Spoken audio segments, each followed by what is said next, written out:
like when I'm like doing interviews as well, it's like, but I'm just working on myself, you know, on my skills and getting a bit better working with Derek, obviously. It's like, you know what I mean? So time's all relative. Well, I think the zone is a bit of it. I think it's at the end of the road for the zone. I think, you know, I'm not going to like sit here and talk smack about my competitors. That's something that Eddie Hearn does. Adam, welcome to the show. How are you, my friend? Are you well? I'm good. How are you, mate?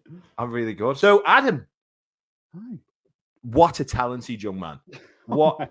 No, you really are. You really are. Now, Nathan, my very, very good friend, he messaged me, and I was in the pub at the time, and he said, look at this video. Check this video out. This video is unreal. He's the best impressionist I've ever heard in my life. And I was like, and I was sitting there laughing into me drink. How did you realize that you could take someone's voice and literally mimic it that closely? I think it's something that I've always done silly voices as a kid. Like I remember I used to watch Rory Bremner all the time. Like I was a massive fan, and like I think he's kind of like my impressions idol, if you like. So from a pretty young age, I've always done daft voices. And my mum as well. This could sound silly, but every toy that I had as a kid had like a fully three-dimensional character. My mum was amazing. She really instilled. She was a teacher. She taught like primary school kids, so she was really, really imaginative. And she got me doing accents for all of these toys. So from like 5 probably. So it's something that I've just always done. And yeah, I never really quite realized I could do it as a career. I'm a voice actor, for those who don't know, as well as an impressionist. So yeah, I didn't realize until pretty late on that, actually I can turn this into something that I can maybe do as a job.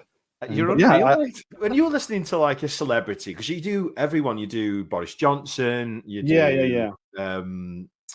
is it Joe Lice? Joe Lice is he's one of my favorites. Yeah, he was funny. Which are your favorites? If you could pick top 3 kind of impressions, what would you pick? Joe Lice is up there. I'd probably say, well, actually, there's a boxing impression that I used to love doing.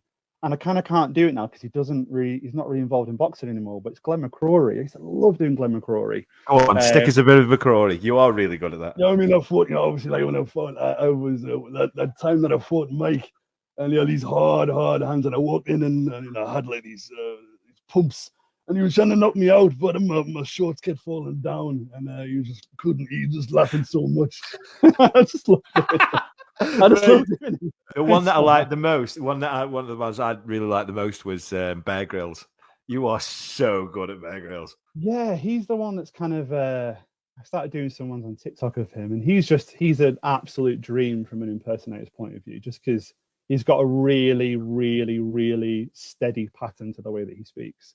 Okay. So he's got that sort of, there's the out of breathness there, and then there's the rhythm in the way that he speaks, and you can there's a lot to hook onto. Putting you on the spot here, but still, what are your favorite boxing impressions? And can you give us a few? How about AJ? That was funny when I saw you. Yeah, AJ's one that is kind of a new one that I do, and he's a little bit tricky, but the way I get into him is like, yeah, real talk. So you're big up boxing TV. It's like the thing is, AJ, you ask him a simple question. Like, what time is it? And it's like the answer that you get is like, yeah. So, it's difficult because obviously I'm in training, and like when I'm in the gym, like time moves so like slowly. But like when I'm like doing interviews as well, it's like, but I'm just working on myself, on my skills and getting a bit better working with Derek, obviously.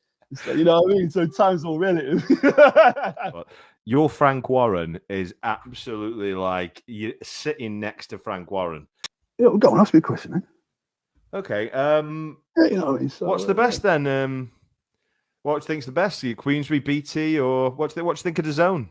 Well, I think the Zone is a bit of it. I think it's at the end of the road for the Zone. I think, I'm not going to like sit here and talk smack about my competitors. That's something that Eddie Hearn does. But I think that I think that it's a bit of a sinking ship. And if you've got if you're with the Zone and you want to get your career going off, just give Uncle Frank a call. Mate. I haven't told you this because I was going to tell you on air, but I can honestly see you with like your own like TV show or something where you take off different. Because I think it'd take off. And looking at some of the videos on there, I was saying to one of my very good friends the other day, I was like, if that said 5, 6, 7, 8 million, I wouldn't even blink an eye. I would honestly not even blink an eye. Right. So anything I can ever do for you. So what's the plans of your career? What is it you want to do? What is it you want to achieve? Is there anything out there you want to do? I don't know really. I mean, I'm just happy to see where it goes, to be honest. I get a huge amount of joy about creating the videos. Like if I can sit down and write a little funny sketch, and I get a huge amount of satisfaction from that and putting it together. So okay.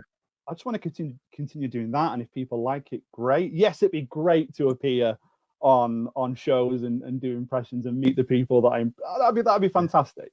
I just want to say from my end, I'm gonna 100% follow your career, and I'm going to push you at every single thing I can possibly do. Honestly, I just think you're just an amazing person. You're a great guy. You're so talented, and I can honestly see this being massive for you. And I'm not even joking. Thank you. Massive, and I'll do everything I can in my power to help you and support you along the way. If you've just tuned in, make sure you share, make sure you like to support the video. And we've just done a panto where a bloody Tyson Fury was Cinderella, and Mike Tyson was the what was it? What was it? Again? I'm your fairy godmotherfucker. Oh my God, you're unreal, Adam, mate. Thank you so much, so much for coming on the show. Appreciate it.